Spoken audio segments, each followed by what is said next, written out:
Buongiorno a tutti, io sono Fulvio Vallana e questa è Dynamis Internazionale, la nostra serie di podcast dedicati alla letteratura contemporanea. Ogni mese andiamo alla scoperta di opere non ancora tradotte o appena tradotte in italiano provenienti da tutto il mondo.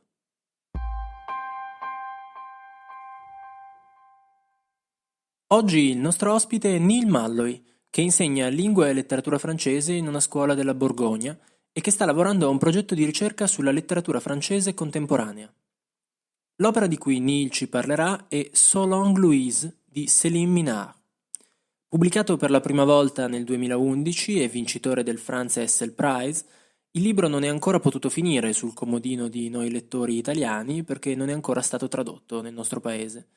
E come sempre speriamo con questa intervista di dare qualche buon suggerimento a traduttori ed editori che ci ascoltano.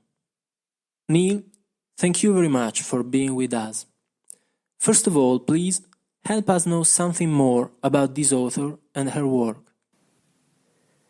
Hello, it's a great pleasure to talk with you about Céline Minard.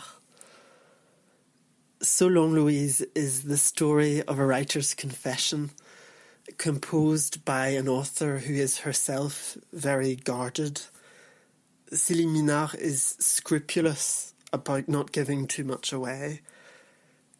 Since 2004, when she began publishing, she hasn't wanted her novels to be pinned down, and indeed her oeuvre is so diverse it would be difficult to do so.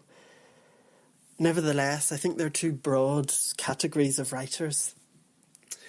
Some writers are iterative. They return repeatedly, sometimes even obsessively, to a time and place, to similar characters or themes. Think of Jane Austen or Marcel Proust, Marguerite Duras, Claude Simon. Other writers are less iterative than itinerant. They move daringly between genre and tone and story. Think of Montaigne or Diderot or Marguerite Yourcenar. I think Céline Minard definitely belongs to the latter group, itinerant writers.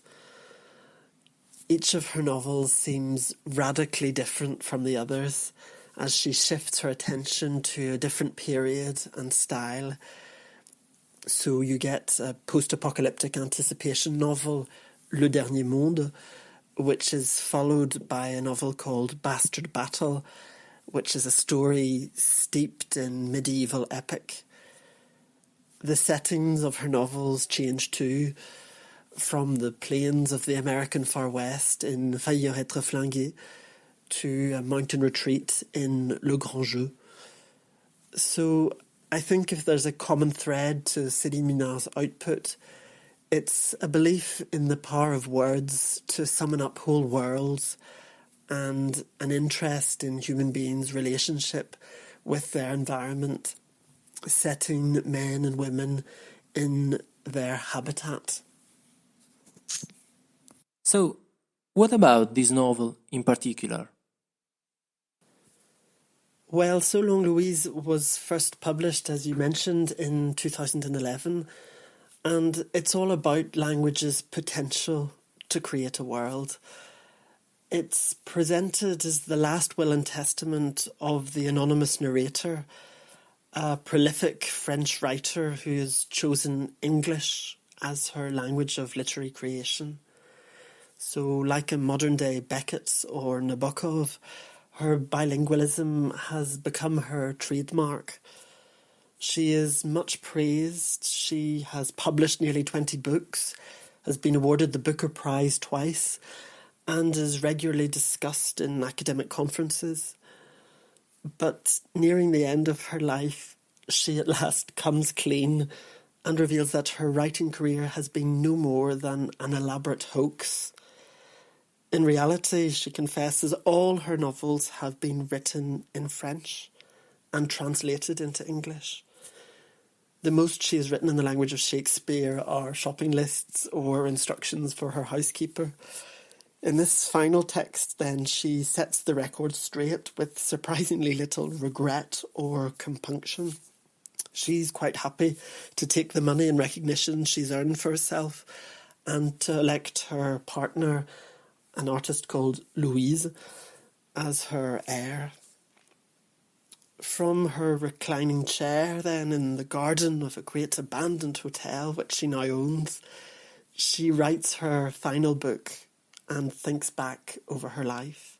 She's barely able to walk, but she remembers her trips abroad to Ireland, to Britain, Italy, Canada, and she calls to mind the adventures that she has invented for herself over the years, writing them down as a final love letter for Louise to read when she's gone.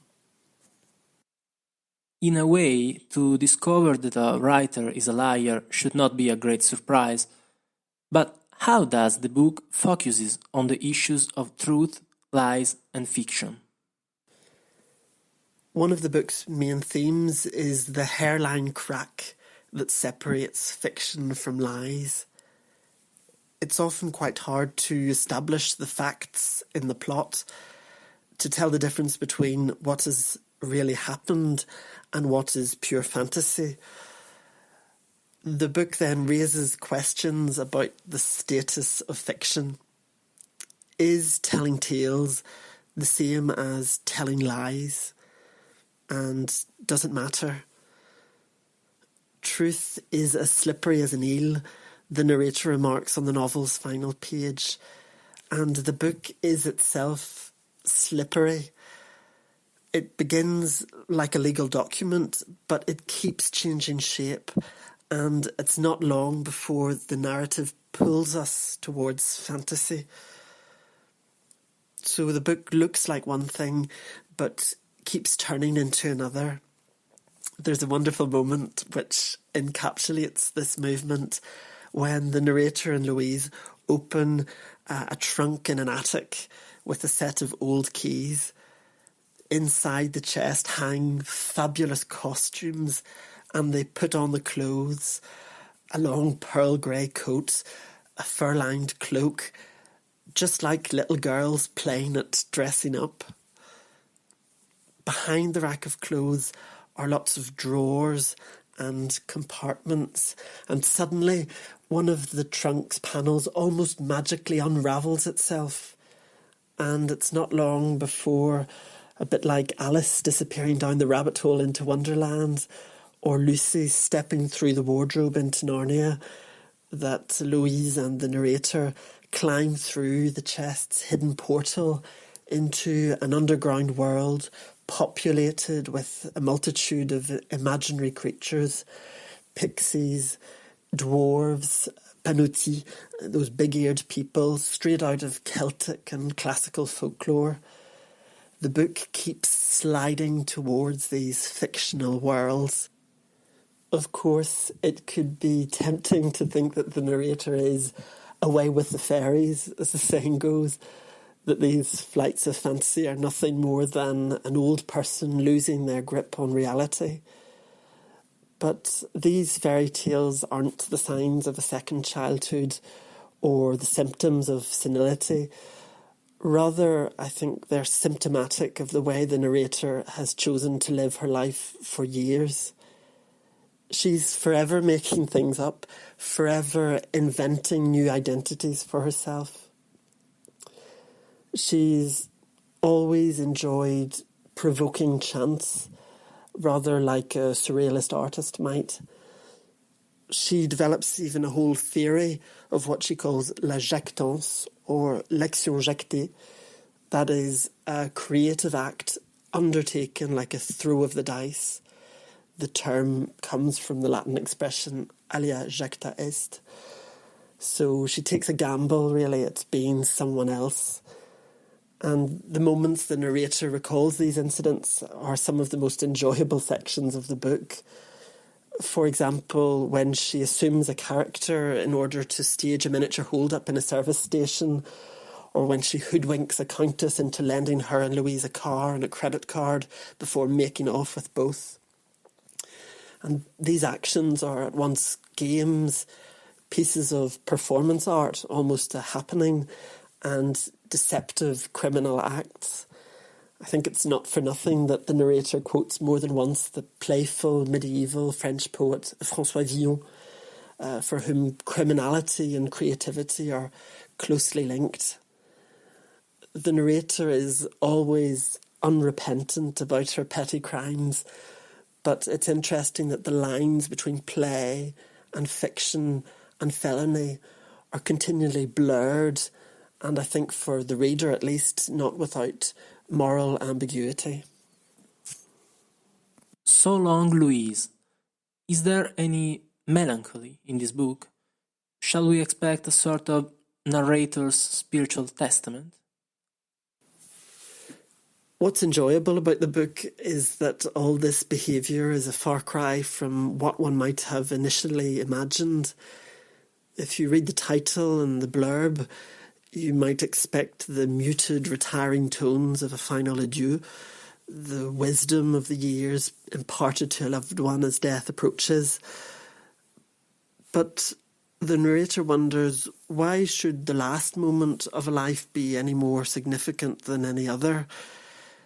She's much more interested in the penultimate instant than the final one, with all the potential it entails. The novel, I think, is certainly a leave-taking, but it is not elegiac. It is a valediction, as its title suggests, So Long, Louise, but the tone is resolutely unsentimental.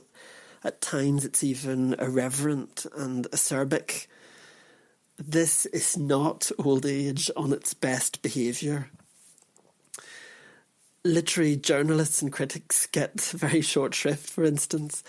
The narrator comes up with a Q&A that gives laconic answers to the uninspired questions most frequently asked by her interviewers. Do you do lots of research? Is the book autobiographical? How long did it take you to write it? Literary analysis is too much like looking at kitchen utensils, she says, rather than actually cooking. Doctors, too, come in for some stick. If one can, pull the wool over their eyes, too, the narrator suggests. So the tone is often impish, always ready to usurp or upset authority. So Long, Louise is a novel about playing games and pretending. Its playfulness is not without a serious purpose, however. Trying on different lives, like different coats from that trunk I mentioned earlier, is ultimately a way of learning how to die. What the writer in the book comes to understand is that it's not philosophy that prepares one for death, but rather over and over again, creating a life for oneself, living it, then leaving it behind. What's more, I think the book suggests that a life lived or remembered doesn't stay fixed in the past. It's always recast, reshaped through memory and through imagination, because those parts of our mind emerge from our hidden depths, out of the imaginary world that a writer can explore. So whilst the book begins as a legal document, I think it's more interested in the parts of a life that cannot be accounted for by legalese or by medical evaluation, the hidden depths of a life. It reminds me of what Oscar Wilde wrote in his own De Profundis, From the Depths, in response to those who asked him where the artistic life might lead a man. And he remarks, when one has weighed the sun in the balance and measured the steps of the moon and mapped out the seven heavens star by star, there still remains oneself. Who can calculate the orbit of his own soul? Finally, what is, in your opinion, the contemporary resonance of the book, and why our listeners should read it? In an age that claims to be post-truth, Céline Minard's novel helps us think in an original and creative way about the fluid lines between fact and fiction. It asks what kinds of truth we might expect from someone whose job it is to make things up, and what kinds of behaviour we might expect from them too. Near the end of the novel, there's a sentence I admire very much. Le désir est comme le jeu, et comme l'art, offerte une occasion de multiplier les possibles qui s'accompagnent parfois d'un invincible éclat. Desire is like play, like art, an opportunity given to multiply possibilities which sometimes contain an invincible radiance. I'm very touched by the idea that desire, play and art all come together to open up vistas of possibility, ways of being. Like the novelist in Céline Minard's book, we're all translating ourselves all the time through memory, in our bodies, through relationships, in our dreams, in our aspirations, always transforming. But if a text in translation starts with a source, it finishes with an ocean. The funny love letter that is So Long Louise captures some of that stream and how refreshing rethinking our life story can be. Neil, thank you so much. E grazie a tutti voi per aver ascoltato Dynamis Internazionale. Io vi do appuntamento al prossimo podcast e vi invito a continuare a seguire le numerose iniziative di Dynamis, di cui trovate ogni dettaglio sulle nostre pagine. Per non perdervi nessun appuntamento con Dynamis, vi suggerisco inoltre di iscrivervi alla nostra newsletter direttamente dal sito www.luogodelpensiero.it. Dopo l'ascolto, buona lettura.